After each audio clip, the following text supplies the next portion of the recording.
I threatened yesterday to come in my bathing suit today. That would have been a problem since I didn't bring one.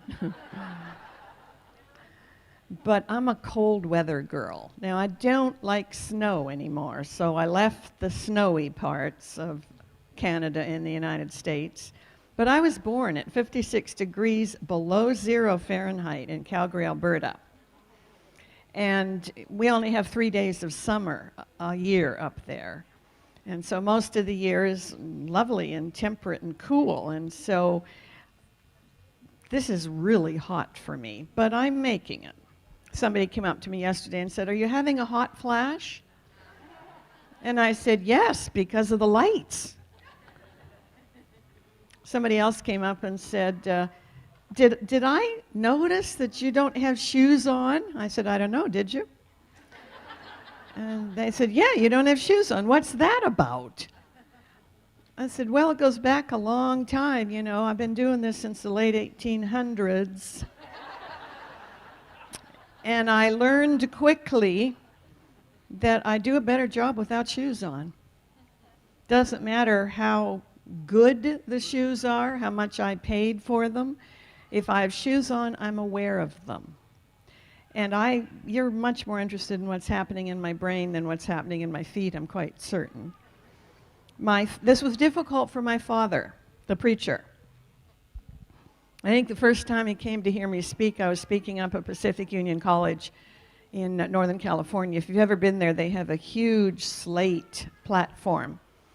And I kicked my shoes off as usual, went up without shoes on, and he could hardly wait till the end to come up and say to me, "Arlene, it's not appropriate for you to take your shoes off." I said, "Well, it is for me, Dad. My brain works better." Oh, he was really exercised about that. And for the next number of years, every time he came to hear me speak and I took my shoes off, we would have this same conversation. You know, it makes you wonder. That's my definition of insanity. You know that. You keep doing the same thing, hoping for a different outcome. So this went on, I'd say, for 10 or 11 years. And one Sunday morning, I woke up really early. I am not a morning person. I will be half done this morning with my presentation before I even wake up. I've made many presentations and have no idea what I said. I woke up Sunday morning and I suddenly knew exactly the reason it was fine for me to take my shoes off when I lectured. So I called up my father, and it must have been like 5 o'clock in the morning. I said, "Good morning, Dad." And he goes, "Arlene, what's wrong? You never are awake at this time of the morning. Something terrible must have happened." And I said, "No, Dad, I just woke up this morning and I knew that it's perfectly okay for me to take my shoes off anytime, anywhere." Pause. "Really?" I said, "Yes, it's scriptural." "Really?" "Yeah. God told Moses to take his shoes off. Good enough for Moses, good enough for me." We didn't have the conversation anymore. So yes, my shoes are off. All right, let's get ready to talk about your marvelous brain. We'll do a set of brain benders. Before we jump into that, just let me give you a few basics in case you don't know this. Your brain is about the size of your 2 fists put together. The other day, a man came up to me and said, "I must be really smart. Look how big my hands are." I hated to disabuse him of that perception, but I told him intelligence has nothing to do with size unless you have no brain at all. And so those of you who have small hands, don't feel bad. Einstein had a small brain, relatively speaking, and look what he did. Most people don't use what they have for brain function. Now, if you took a walnut in a shell and cracked it open and were lucky enough to get the whole walnut out and you held it up to the light, what would you see? 2 halves with what? Bridges in the middle. Good. Think of your brain as 2 hemispheres, that's what they are, with 3 or 4 bridges that connect them so that the right hand knows what the left hand is doing. There's a very minuscule percentage of brains that are born without any bridges, or at least certainly without the largest one, the corpus callosum. And literally, the left hand doesn't know what the right hand is doing. So you ask that person, take your right hand and put it on your left shoulder, which for us happens, if we got the corpus callosum, happens in a nanosecond. And you see their hands start going toward the left shoulder, and it stops in the midline. The 2 hemispheres are not talking to each other, so it cannot go past the midline.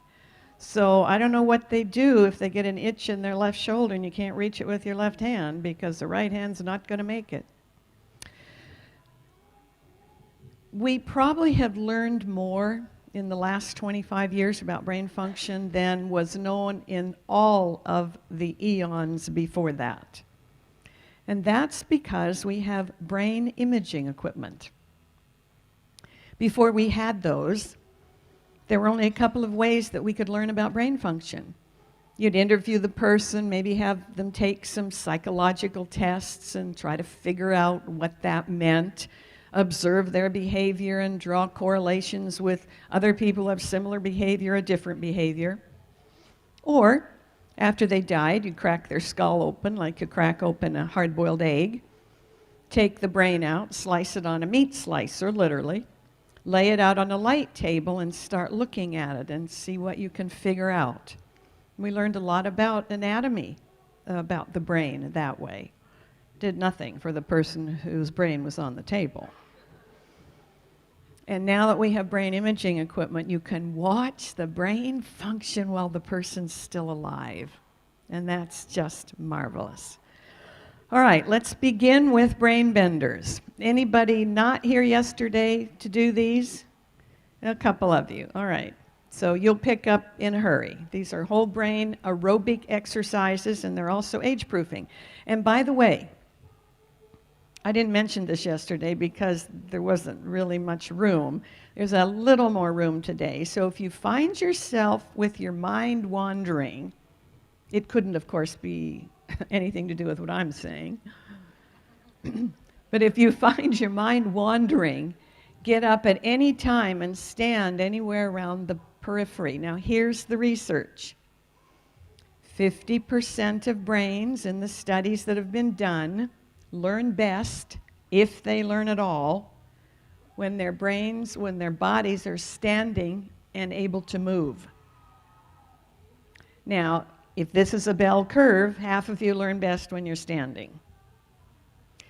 And the first symptom for somebody who learns best when they're standing and they are sitting is their mind starts to wander and then they fall asleep. So if that's the kind of brain you've got, get up and move. If I had the opportunity of arranging classrooms the way that are now best for brain learning, there would be half standing desks and half sitting desks. And kids could go back and forth as they needed to whenever they needed to stand. But education has not caught up yet with brain function. All right, top left, what does that stand for? Spaced out, spread out, out of touch. Second on the left.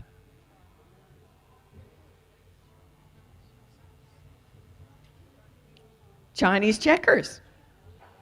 And that was the only one I had thought of until I was lecturing in Singapore last fall, and somebody said, oh, any reason that couldn't be check on the Chinese? No reason whatsoever. Third on the left, a word in a word. Remember, brain doesn't care if letters go forwards or backwards. The letters are in order, so it can't be worth. Towel is one of the words. What's the other one? Throw in the towel. Good job. Do you all see that? Bottom left. Sign on the bottom line, sign above the bottom line. Nobody signed on the bottom line. There can be all kinds of differences because every brain is different. Top right, timing is what? Good. Second on the right. Look where? On the bright side. Third on the right. Light at the end of the tunnel. Good. Fourth on the right. Sit down. Sit up. Sit still. Sit straight. That isn't what my brain was thinking of. What are under the letters? Lines. Where are those lines in the box? Are they in the middle or are they on the... They're on the side. So, sit on the sidelines. Good job. All right. What do you see first?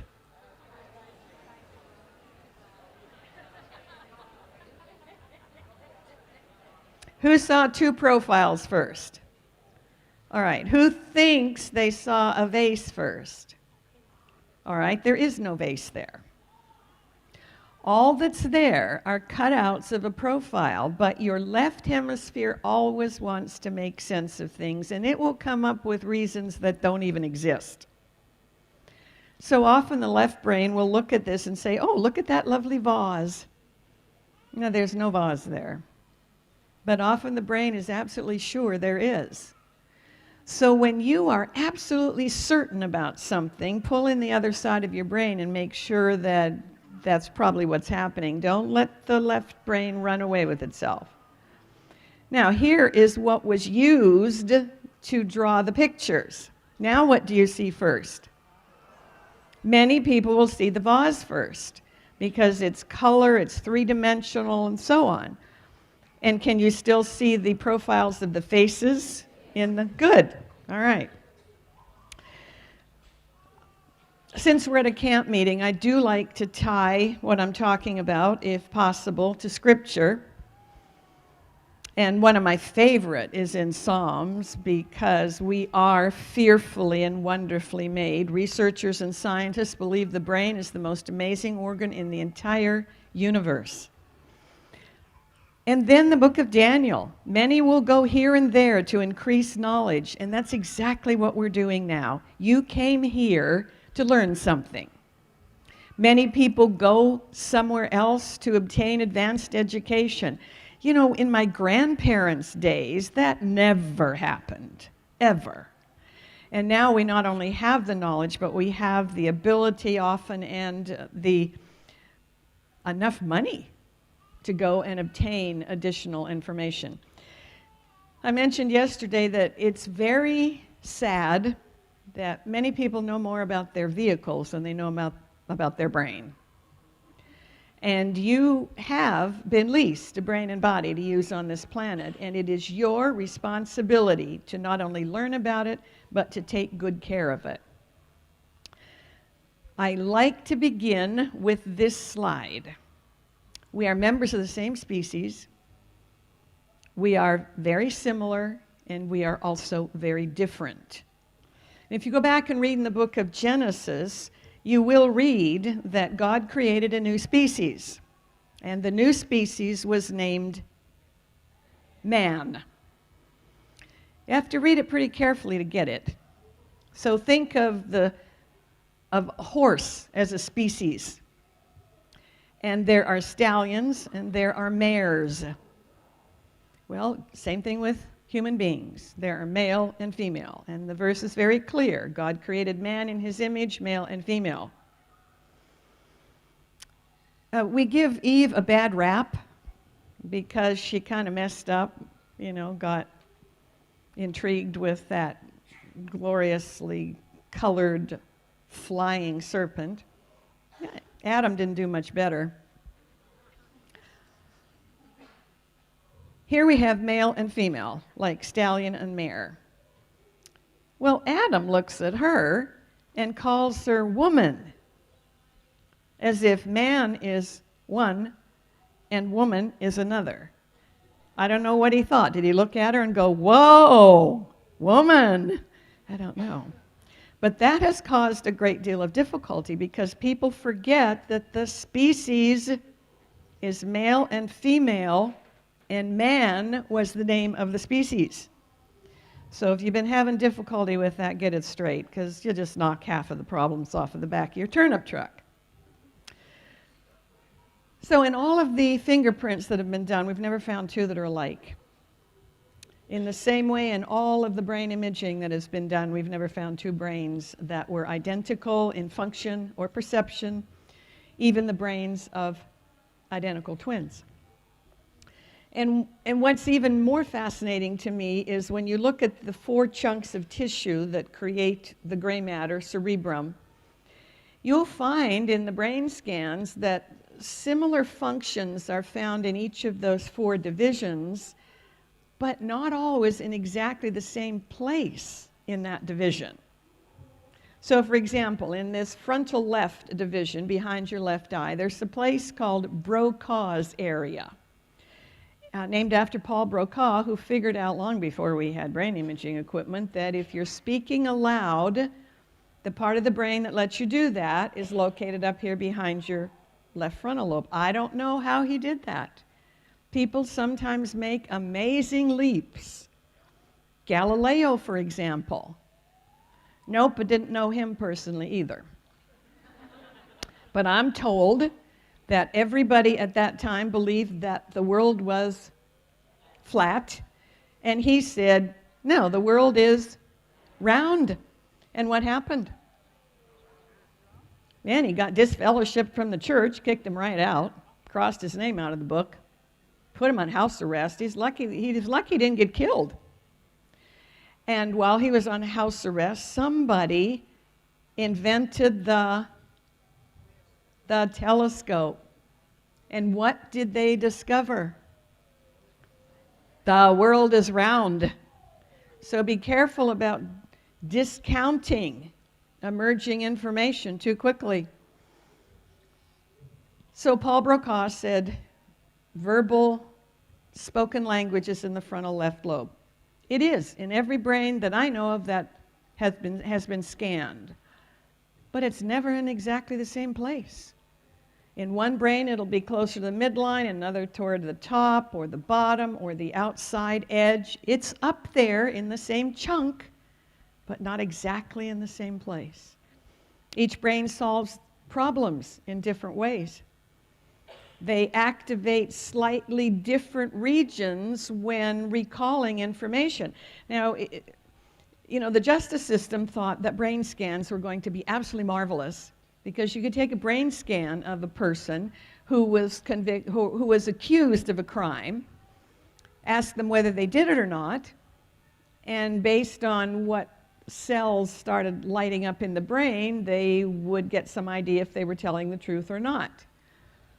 It's not that simple, because some of the time the brain will light up in one area, another time in another person it'll light up in a slightly different area, so how are you sure which area is telling you what? But we may get better at that. So what's the practical application? Because the brain fact is just a brain fact unless you apply it. So first of all, stop expecting another brain to ever understand yours. Period. You don't even understand your own brain. Because if you did, you would be consistently successful, because all the secrets of success are loaded in your brain. And secondly, you remember the Apostle Paul in the New Testament talks about avoiding foolish argument and meaningless controversy. Stop it. We talked yesterday about how that stresses brain function. It's unhelpful to relationships as well. So when you clearly understand that all you have is your brain's opinion and all some other brain has is its brain's opinion, it's absolutely dysfunctional to argue about opinions. Even if you believe yours is based on good, solid evidence, stop with the arguing. My father, who was English, used to say, the brain, convinced against its will, is what? Is of the same opinion still. Good. Having said that, the more you know about brain function, the more you can use yours by design. So you will see up in the top left corner a cutaway of a real brain. Had some resin put on it. I put it on a scanner and took a picture of it. And you can see different parts. You can see that top outside rind on the watermelon. That's the gray matter, cortex, cerebrum. You can see the middle part, which is the mammalian layer. All mammals have it. And then you can see the brainstem and the cerebellum, which is often called the reptilian layer because that's all reptiles have. The drawing is of that top layer. So you can see there are the two hemispheres. Natural fissure down the middle. Natural fissure in each side. And each one of those chunks helps us do different things. That left frontal lobe helps us set goals and achieve them, plan. The right frontal lobe helps us to see the big picture and to be innovative.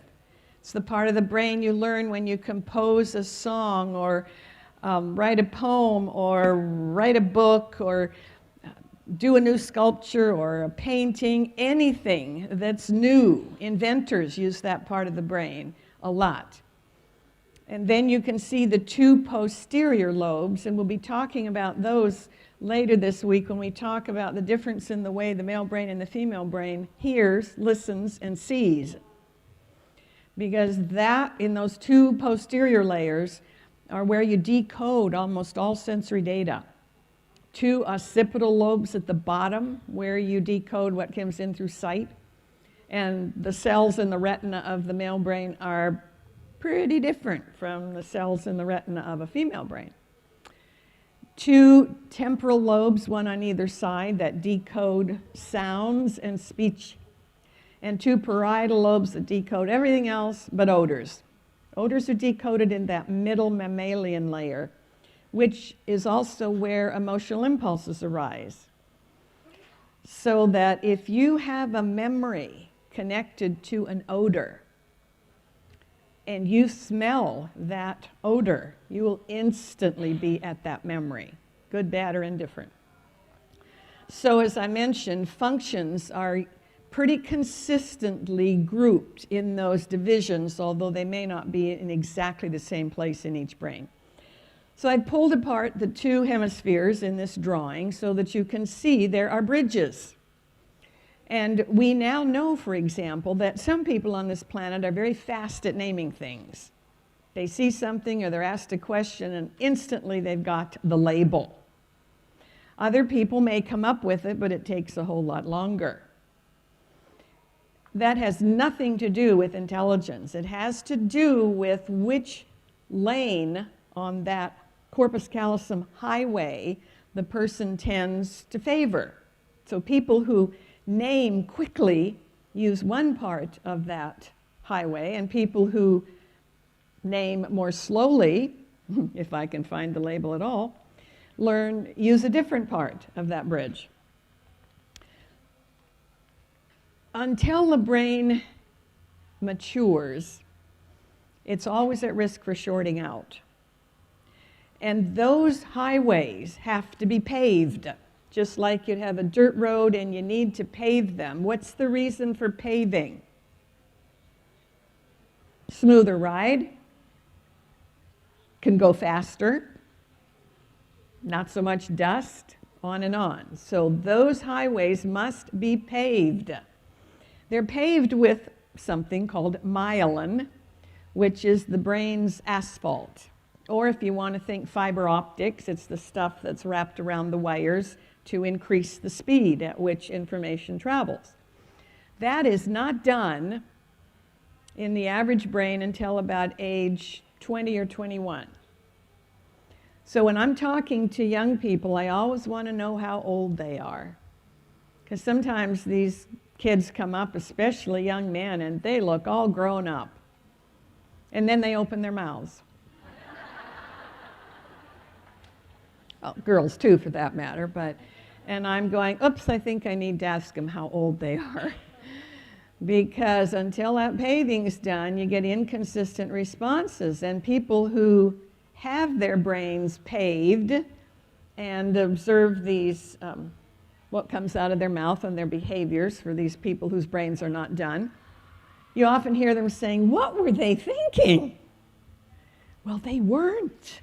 They hit a spot of gravel, folks. They shorted out. So it takes a long time to get that done.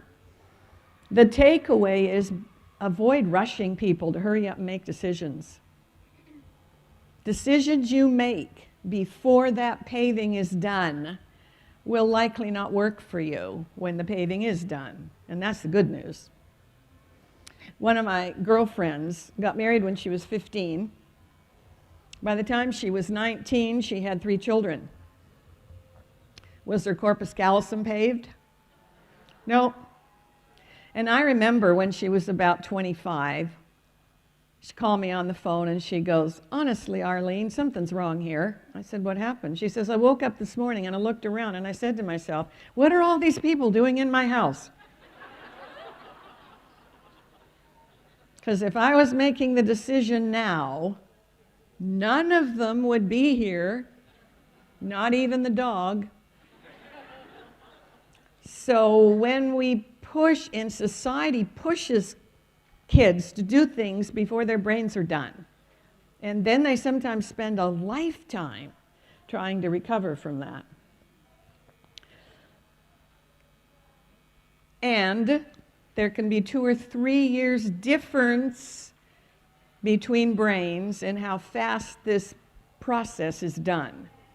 So in some people, maybe the corpus callosum is pretty well paved by age 18. In others, it may not be done till age 23 or 24 because there's this whole range. Every brain matures differently.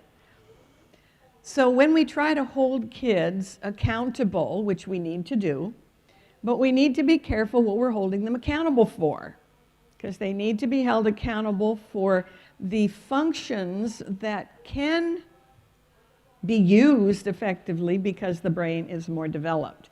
And often we don't hold them accountable when we need to for things that their brains are developed to do, and we certainly hold them accountable for things their brains are not developed to do. And then you wonder about their parents' brains. We know that it takes, on average, 1.5 years longer or more for the male brain to develop. That is not because that male brain is dumb, as some people have suspected. It's because more has to happen to turn that brain from the default position into what we call a systemizing male brain. And one of those things is that you guys get a set of binoculars behind your eyes. I purpose to avoid being envious, but it'd be really nice to have a set of binoculars. You know, when you talk to the California Highway Patrol and you talk about male-female differences, I have so much fun with them. We were talking about this one morning, and one of the captains said, "Well, you know, you're absolutely right, Dr. Taylor. You know, a man can be driving down the freeway, 4 lanes, see the exit sign, move across those 4 lanes without causing an accident, and make the exit. You have a female driving in that same position, sees the exit, and that brain goes, oops, can't get over. Ooh, I'll have to take the next exit and go around." And so the CHP jokes that women spend a whole lot more time on the road. Everything you hear, everything you say, everything you read, everything you think creates pictures in your brain. The brain converts everything to pictures. It's really important to speak and think positively. You know, the New Testament is very clear about that. You remember the list of things that the Apostle Paul gave us to think about. Do you remember that scripture? Tell me how many negative things are listed. Like none. So we need to learn to speak positively. The problem is, well, there are no functional families, unfortunately, but there are degrees of dysfunction. So in a mildly dysfunctional family, the kids usually were given, 9 or 10 negative instructions for every positive. In an outright dysfunctional family, you're talking 30, 40, 50, 60, and maybe never any positives. Now, positives are a one-step process, so it's so easy for the brain to create the picture and follow it. There's nothing to convert. And that's the reason that you have the recommendation that affirmation, speaking, thinking positively, is the programming language of the brain. Because it's so easy. You're speaking to it in its native brain language, if you will. Anytime you use a negative, it's a two-step process and is relatively ineffective. So here's that picture of the brain up in the left-hand corner, and I just took it, printed off a picture, took my scissors and cut it apart so that you could see the three layers, first, second, and third. First layer is that reptilian layer. Second layer is the mammalian layer. And the third layer is the neocortex or gray matter. Now, obviously, I hit the wrong button, so just give me a second. There we go. So the brain creates pictures, puts them in working memory, and those first and second layers don't use language, but they perceive the pictures. And here's the problem. When a picture pops up, they might start following that picture and miss the fact that there was a don't in front of it, and so never convert that picture to something else. Or if they do, they convert it inaccurately and avoid doing what we told them to do, and then what do? We punish them on top of it. When we probably gave incorrect instructions. So, for example, if I told that kid once, I said it 1,000,000 times, don't stand near the edge. So what's the first picture? Standing near the edge. And if the brain did pick up the don't and was able to convert it, so much the better, except they've probably already fallen off the edge by then. And therefore, I believe it is our responsibility, if we think our brains are done, to speak in a way that quickly translates in the brains of somebody who's isn't done yet. So here's an example in my life. This is not about blame. You know, blame is just trying to displace some of your own discomfort off on somebody else. It never helps. From the time I can remember, my parents said this to me: don't get married before you graduate. Okay, what are the sequence of pictures? What's the first picture? Getting married, and the second picture is graduating.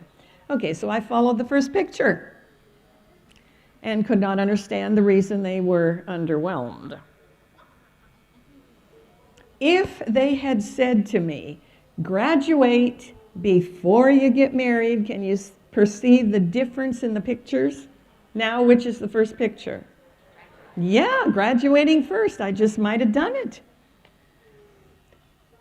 The research shows that nothing is 100%, but over and over and over again, the number 85% pops up.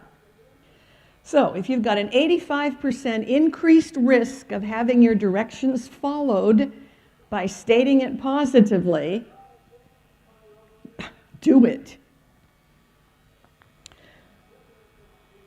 You want always to tell your brain what you want to have happen and never talk about what you don't want to have happen, if you can possibly avoid it. So when you say to the child, don't touch the stove, is that a positive or negative instruction? Negative. How would you phrase that positively? Keep your hand away from the stove. Good. It's going to take some thought if you grew up in a home where you were always told don't, but it's absolutely possible to do. My tongue is a couple of inches shorter than it used to be, because the only way I managed to do this was bite my tongue every time I started to say don't.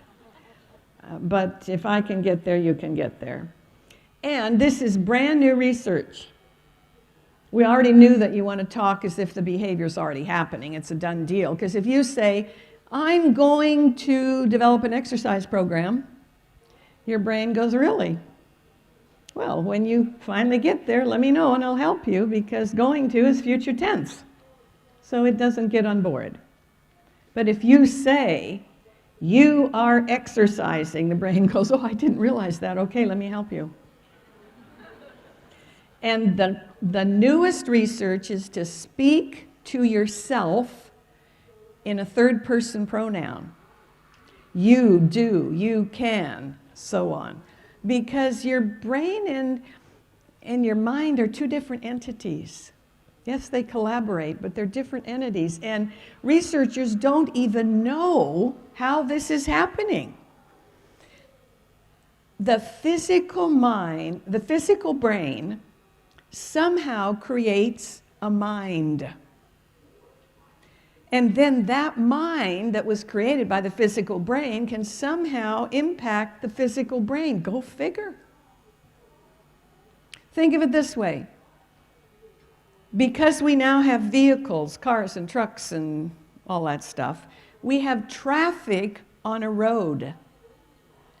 But the level of traffic can impede the vehicles. So we don't know what's going on in the brain. It's just absolutely fascinating. Become aware of the thoughts you're thinking, because unless you become aware of them, you can't do anything about them. So if you become aware of a negative thought, like, I am so stupid, then immediately say to yourself, oops, there goes that unhelpful thought again. I'm capable, I'm bright, I'm studying, I'm improving. Only phrase it in you, which I'm still learning to do, because for years I said I, so do it in you, but that will make a huge difference. Now, let's talk a little bit about neurons, and then we'll talk about electromagnetic energy. I'm sure that you know that you've got lots of brain neurons. 100 billion, give or take a few. Now you've got another billion in your spinal cord, and of course that in your brainstem, which of course connects to your spinal cord. So between the two of them. And these brain neurons form the basis for your IQ. Here's what, and new research suggests that you get your IQ potential from your opposite gender parent. That's always a fun thing to talk about.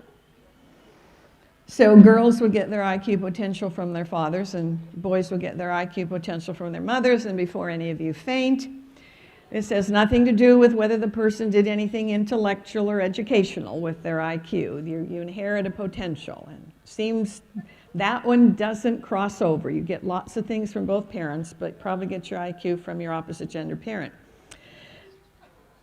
Now, neurons. Think of your hand as a neuron.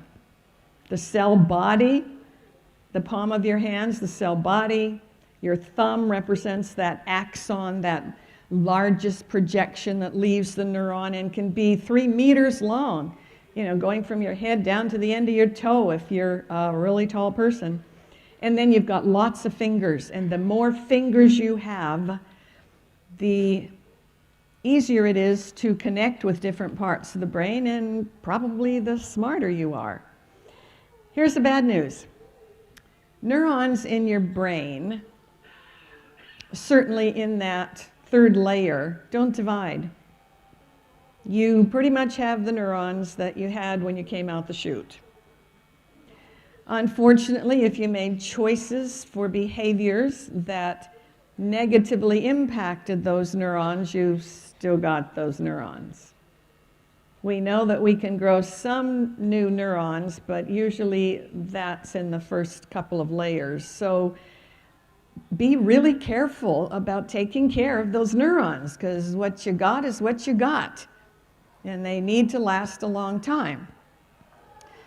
Researchers believe they're arranged in your brain in fields of about 1 million neurons per field. Lots of fields. And all the neurons in one field are vibrating at the same frequency. They act like radio transmitters. They send and register that same frequency. That's been really helpful for me, because as a preacher's kid growing up, I was taught that I needed to love everybody. Okay, well, I can love everybody in a Christ-like sense, but that doesn't mean I'm going to like them. And that was hard for me, because I thought when you loved everybody, that meant you were supposed to like them too. No, it doesn't. You're supposed to be gracious. Doesn't mean you have to like them. I mean, thank heavens. There's some people in my own family I don't like very much. I love them, but they're very difficult to get along with. So when you meet somebody for the first time, and you feel really easy, comfortable with them, that probably means that your brain has picked up that your two brains have some commonality of frequencies. And that can be a good basis for developing a relationship. But when you realize that that's all that means, just because you instantly feel comfortable with somebody does not mean you should bring them home. There's some other things you might want to ask. And if you're looking for a life partner, it could probably be good to have, some similarity there.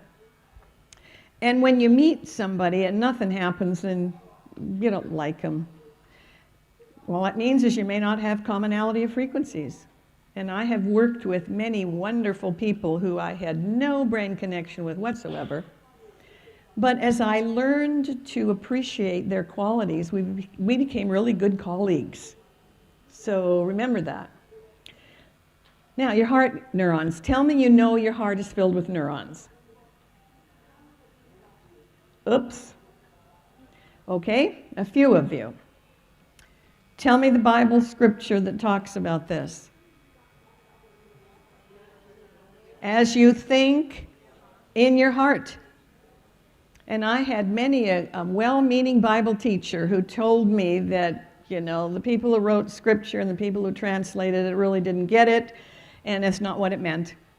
It means as you think in your mind. No, it doesn't. It means as you think in your heart, so are you, because your heart is filled with neurons.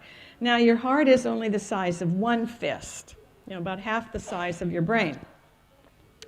And it's filled with spaces. You got that huge 4 big spaces in it, so there's really not a tremendous amount of tissue. And here we thought all these years it was just muscle. The least number of neurons that McGill University has counted in any brain is 40,000. So the neurons in your brain and the neurons in your heart are continually exchanging information. It's just because your heart is a subconscious organ, you don't really know what it's thinking until you give it time to get up to connect with the neurons in the brain. There is an unmediated channel between the heart and the brain, meaning there's no governor on it. It's just all the time they're exchanging information, and you need to be aware of that, because you wake up one morning grumpy and you go, oh, this is going to be a really bad day. Information goes to the heart. All of a sudden your heart rate increases and your heart goes, I didn't realize it was going to be such a bad day. Well, my goodness, I'm going to be exhausted by tonight. And now that information goes back up to the brain and it goes, oh, I didn't realize you were having a bad day too. Well, it's going to be a really bad day if both of us are having a bad day. And it will be a bad day. The neurons in your heart look like the neurons in your brain. They use the same type of food, on and on and on. All right. For some reason, this is not advancing.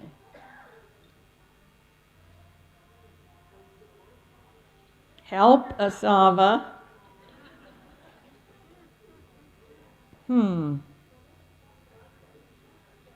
Let's see if we can back it up.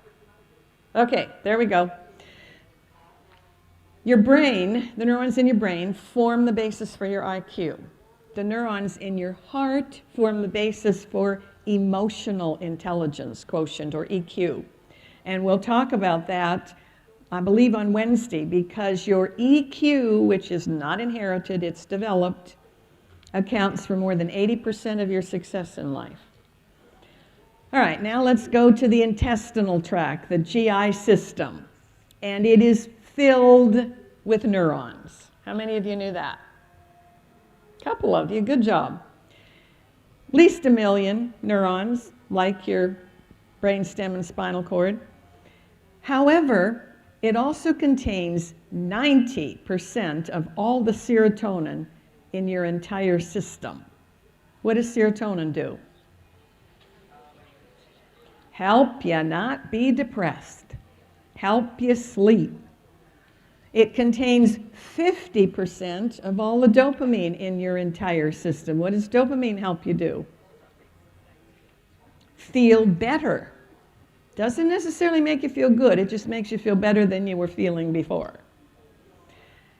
The enteric system has more than 30 of the approximate 60 plus neurotransmitters, contains them, and they're mostly identical to the ones that are in the brain.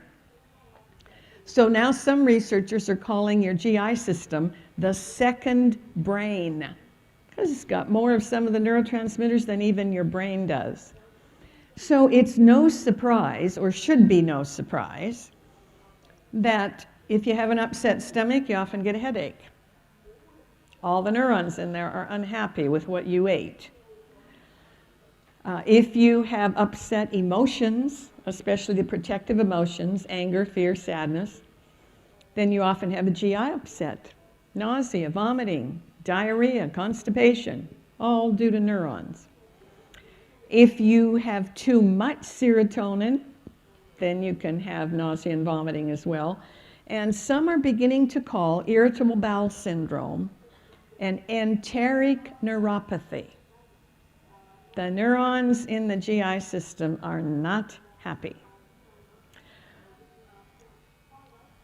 One of the most interesting types of studies, to me anyway, are white blood cell studies that have been done, where you give a person a swab and you ask them to get a sample of white cells on the end of that swab from their cheek, from their facial cheek. And then you put the swab in a test tube and you hook it up to the kind of equipment that you use if you were getting an electroencephalogram of the brain function. All right, so you've got this in the lab. Now you take the person who donated their white blood cells and you take them far away. First of all, it started just in another room in the laboratory, and then it was 5 kilometers away. And the latest study that I know of that was done, the person's 25 kilometers away from their white blood cells in the test tube. Now, they asked the person to remember a time when they were so angry and see if they can replicate those feelings of anger. And then they asked them, now think of a time when you were really scared and see if you can feel that same way. 25 kilometers away from the lab, the people in the lab are watching what's happening to those white blood cells in the test tube. And when the person is experiencing anger and fear, guess what? Those white blood cells are flying all around the tube. They are upset. Imagine what happens to all of those white blood cells in your own body when you allow yourself to be in a state of anger or a state of fear. Look what happens when they're 25 kilometers away from you. That's enough to give anybody pause. And researchers think the communication may be by electromagnetic energy. So let's finish up talking about that. Some people get really scared of this. Please avoid getting scared. It is just so wonderful. So M energy, that we call it for short, it's a form of radiation energy, very much like the rays of the sun. And it is generated probably by all neurons anywhere in the body. But the research has been done on neurons in the brain and neurons in the heart. And as long as you are alive and those neurons are alive, you are generating electromagnetic energy. Here's what's absolutely fascinating to me. There's a difference in the strength of that M energy when you compare the heart neurons to the brain neurons. You can measure both of them. But when you are measuring the M energy that comes out of the heart neurons, it's up to 15,000 times stronger than the M energy that is put out by brain neurons. This energy forms a field around your body that we can measure right now out to about 15 feet. It's most intense, of course, within about the first 3 feet, but we can measure it out to 15 feet. Lots of types of equipment can do this. New Agers refer to this field as an aura. It's just electromagnetic energy. So some people get really nervous about that because they don't want to be associated with New Age theology. Well, just because New Agers got it sooner than other people doesn't have anything to do with electromagnetic energy being associated with New Age theology. Those of you who have studied Ellen G. White's writing know that she talks about a band of light that surrounded the bodies of Adam and Eve. And when they left the Garden of Eden, our ability to see that diminished. You can still see it when you take a picture of it. And it will be different for different people. It's so much fun to look at those. I remember one time I was looking at one and it was about a foot wide, beautiful sun yellow color of light. And the researcher said, oh, that person's having a good day. And then we looked at one where there was about a 2-inch compressed, really dark light around the person. And the researcher says, oops, something's not going well with that person. So here's the current research. You control whether you put out positive or negative electromagnetic energy. And you do that solely by whether or not you are thinking, speaking, acting positively. Positive mindset puts out positive energy, negative mindset puts out negative energy. One of the most fascinating research pieces for me was when they have taken 2 people. So far they've only done it with people who love each other, husband and wife, girlfriend, boyfriend, parent and child. So they'll put person A over on one side of the laboratory, hook them up to instrumentation so they can get a pattern of the brain's M energy and a pattern of the heart's M energy. And they'll get 2 different patterns. Person B on the other side of the lab, they do the very same thing too, and they get 2 different patterns, one for the brain and one for the heart. Now they ask the 2 people to come to the middle of the lab and hold hands with each other or put an arm around each other, and they start watching the machines to see what happens to those patterns. And the first thing that happens is that the brain pattern synchronizes to the heart pattern. Tell me the reason that happens.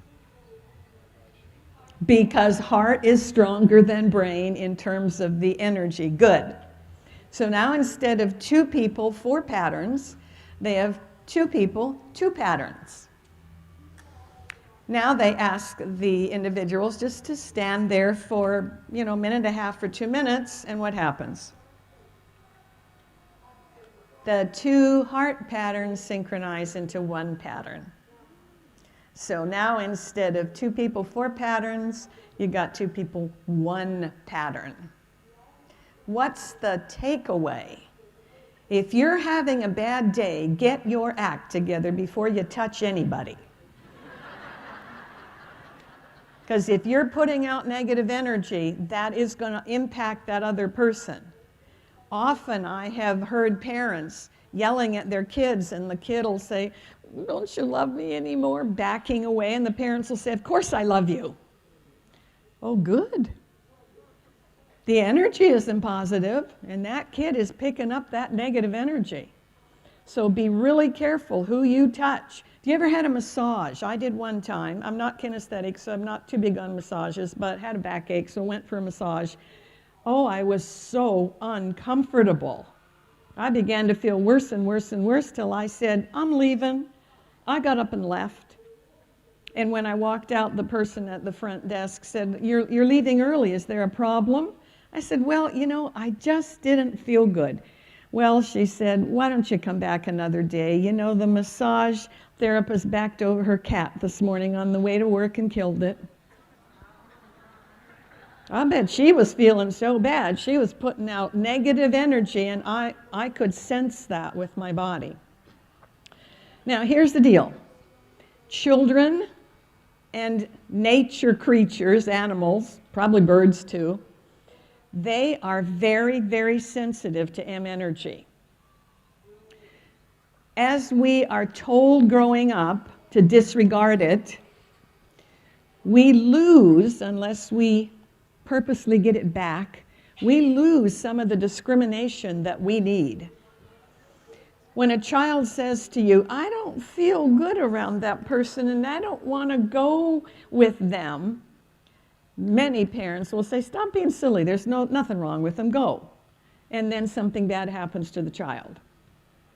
So a child who is sensitive to whether this energy feels negative or positive, although they don't know what they're feeling or sensing, pay attention, because you might save that child from something really awful.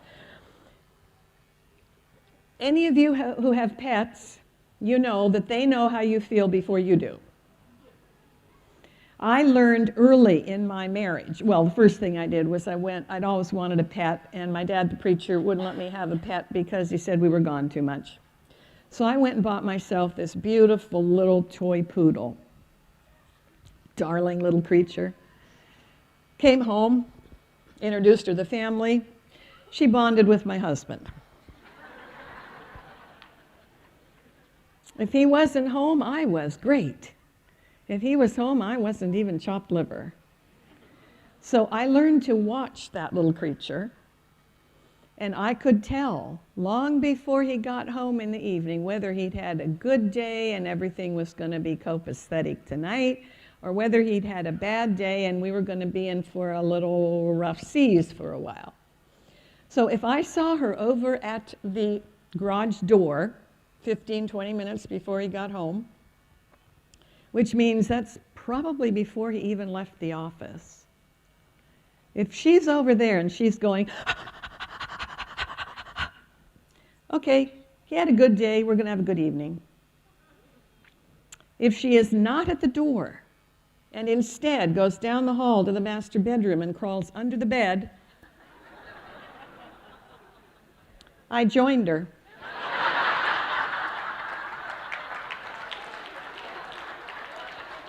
And I would watch her. And when she started creeping out under the bed and going down the hall, I gave her a couple of minutes and then I followed. So this is real, and we have totally discounted it. So we know that the suicide rate is kind of up these days for ministers and counselors. And there's some conjecture that that's because most of the people who come to talk to them are angry about something. You know, they don't like the color of the carpet, or whatever, or they don't like this person. And as they put out all that negative energy, it bombards these individuals, and once you take it in, you've got to get rid of it. And if it builds up and you get discouraged, I mean, you can check out. So I encourage everybody, if you come in the presence of what appears to be or feels like negative energy and you just don't feel good, you come in and sit down in a building, feel a little discomfortable, you get up, move to another seat, feel fine. Somebody's sitting around you who's having a bad day putting out negative energy. So I have a visualization, which I hope doesn't scare anybody. Visualization just means you make an internal mental picture. So here's my internal mental picture. When someone comes to talk to me and they are just vibrating with negative protective emotions, I have this beautiful big glass tube that looks like an elbow of macaroni. And I station it right in front of that person, and I can see and hear anything that's going through the tube, but the energy is coming and turning and blowing out that side, so it's not coming to me. Now, you remember yesterday we talked about the 20-80 rule. I can't completely block that energy, but if I can block 80% of it by picturing this and only have 20% negative, that's a plus. So think about what you need to do to take care of yourself. So finishing up, quantum physics says that electromagnetic energy is never destroyed. Oh dear. When I read that, I thought, I wonder which nation has put out so much negative energy that it's impacting Pakistan. I don't know where the energy goes. Travels at the speed of light. I would like to tell you that my entire life I have only put out positive electromagnetic energy, thus positively impacting every person that I've met.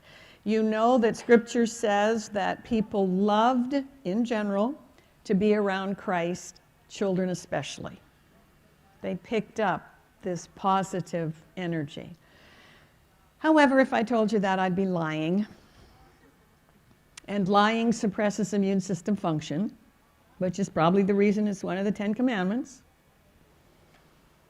I will tell you that now I purpose only to put out positive electromagnetic energy. And if something happens where momentarily I go into a negative mindset, I recognize that quickly and I do something to change it.